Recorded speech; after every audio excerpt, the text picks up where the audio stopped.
I just watched Smallville season 6, episode 18. That was so good. At the end, when Clark is like, Chloe says that, she says, Lex came by and he said it's either be or be killed, me or the story. And Clark's like, he threatened you? And she said, I'm in his crosshairs. And Clark's response was, now he's in mine. And it was so good.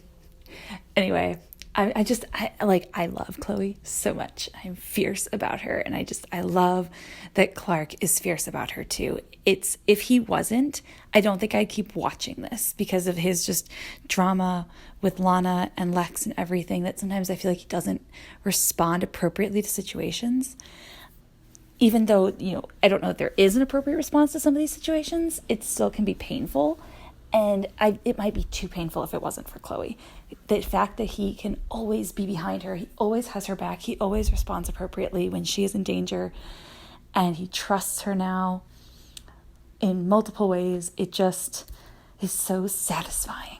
And the other really satisfying thing about this episode was satisfying on so many levels. The other really satisfying thing about it, there's so many. Okay, so like Chloe meeting her mom and us having her mom on stage and like seeing why she left Chloe, we finally have that answer. And then the fact that Lana found out that she was never pregnant to begin with. Oh my gosh.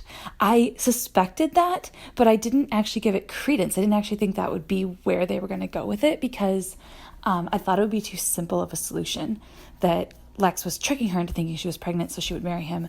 That seemed a little too like, I guess with him, it seemed like it just wasn't long-term enough of a plan. It seemed much more likely that he had impregnated her with some kind of baby with superpowers, and done that intentionally in order to get her to marry him and to achieve some other kind of end. But I think it's really interesting that this is actually that short-sighted of a plan, because it implies, he said before, like, I lose all reason or something like that when I'm around you. And this really shows that, like, he's not necessarily plotting. He's using his vast resources to trick her, but he's not plotting long-term. He really is just jealous of anything Clark has. And that's coming out now that he has Lana. And I kept thinking that like he really did love her, but I was wrong. Like that he had feelings of love towards her. I don't think he does. I think he has feelings of this girl is like really great, but I think so much of it is clouded by his feelings of jealousy of just wanting something that Clark had. And I didn't expect that. I thought that there was some like more good in him. And I think that's what Lana thought too. And so it's like really cool to like have been tricked the same way that she was as an audience member. I really kind of appreciate that from a storytelling point of view. Anyway, I really enjoyed this episode. Progeny was amazing.